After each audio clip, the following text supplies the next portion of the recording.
as the CEO of your business, and if you're leveraging LinkedIn, do you know how to make sense of your analytics to help educate you and inform you on making better decisions regarding your strategy? Today, we are going to jump in and going to talk about the analytics. The analytics component is something that I feel like a lot of people overlook when it comes to their LinkedIn strategy.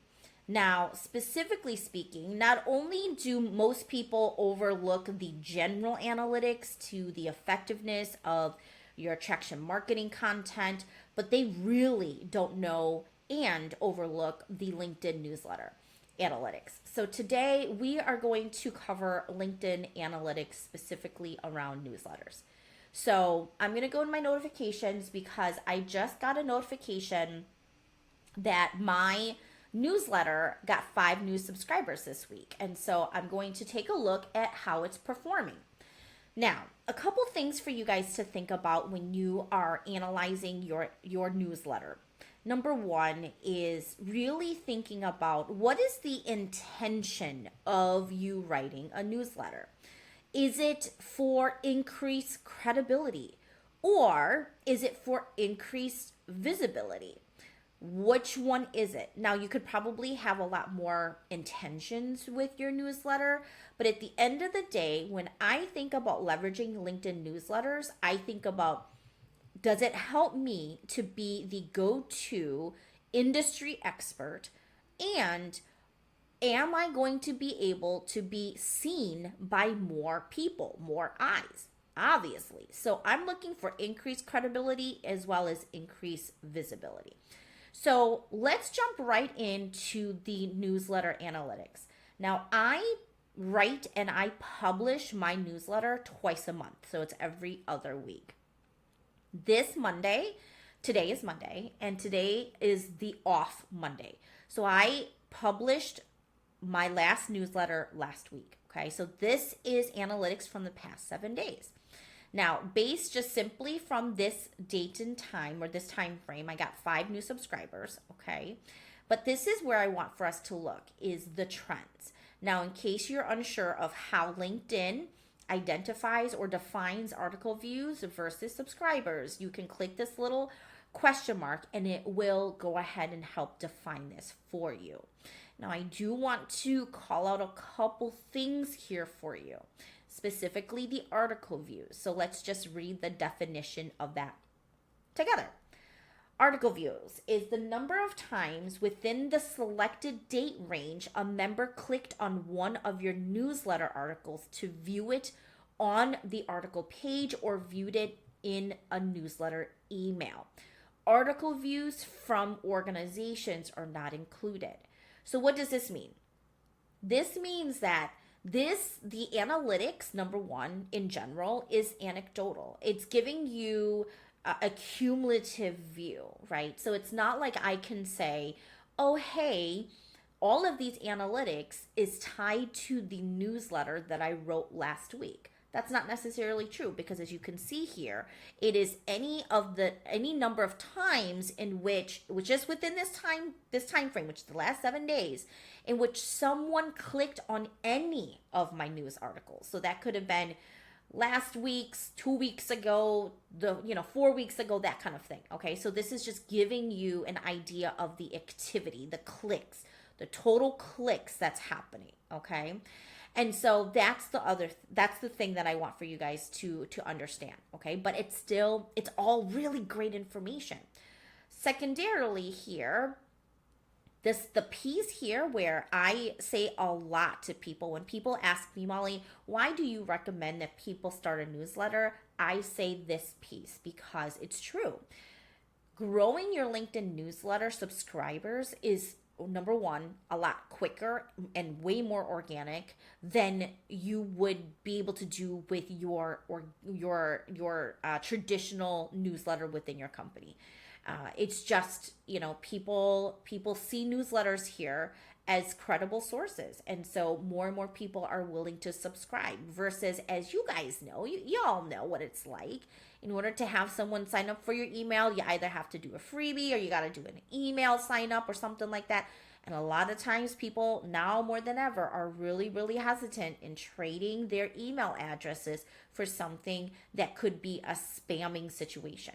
So the beautiful thing is this also collects clicks from which people are viewing your newsletter via the email that is sent out. So assuming that your subscribers did not change their privacy settings, once you publish your newsletter, it does get sent out as an email into their inbox, which I think is so cool. And so last thing here that I do want to call out is it says here article views from organizations are not included. So that means that if there's a company that decides to log on, so let's say that you have a social media manager that is managing, Google's account, and Google then decides to view your article. It's not included in there. And so I'm like, okay, cool. So in best case scenario, it could be way more than 500 article views. Okay, cool. Okay. So I just want to make sure that we are understanding how we define article views. Now, the other component of this is always, what is your intention again? Is it credibility or is it visibility? Or it could be something else. In my case, it's increased credibility and visibility. So when you think about this, I'm thinking to myself like, heck yeah, man. If my article views increased by 230% in the last 7 days, that's telling me that I am getting increased views, increased visibility. Awesome. Win. Okay. Now, when it comes to the thought leadership aspect of it, of course, thought leadership can be seen in a lot of different ways. It's people who are engaging, people who are viewing and reading it. That's all of the things, okay? And so the article totals here, again, if you have questions between what is an impression versus an engagement versus an article view, this is also a really great way to understand how your newsletter is working. So impressions is how many people's news feeds did your article show up on, right? So, when we go to our homepage and we're scrolling through the news feed, how many news feeds did your article show up on? For me, it went up by 200% in the last 7 days. Again, huge win, increased visibility. I love it. For engagements, it went up 500% in the past 7 days. And this engagements could be liking, commenting, resharing, all the likes. And I love that because if people are not engaging, then to me, it's telling me that from a thought leadership perspective, that people aren't necessarily resonating with what I'm sharing. Well, guess what? If people are 500%, that's again, huge win. And then again, we already talked about article reviews here or article views here. So more increased visibility. So last thing that I want to call out about the analytics is the subscriber demographics. Now, as you guys all know, subscribers, they choose to subscribe to you. And so it's a great way to take a really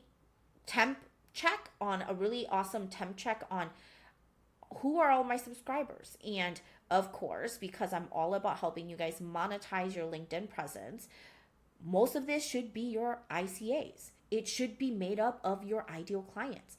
Now, for me, founder, owner, and executive offer is 3 out of 5 of these, which makes a whole lot of sense because absolutely that's who I'm writing this for. These are my ideal clients.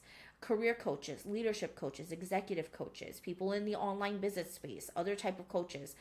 Absolutely. So this tells me that I'm hitting the right people and that what I'm sharing, again, resonates, because if it didn't, they wouldn't subscribe to my newsletter. Now, teacher and project manager, I'm not surprised. As a former career and leadership coach, I catered a lot of my services back then to transitioning educators as well as project managers. So again, not surprised in the least that the other 2 out of the 5 here are still teachers and project managers. So take a look at your newsletter analytics and really hone in on what that strategy is. And this is really good information to just take a peek at how is my newsletter strategy working for me. And so don't ignore it and lean into it.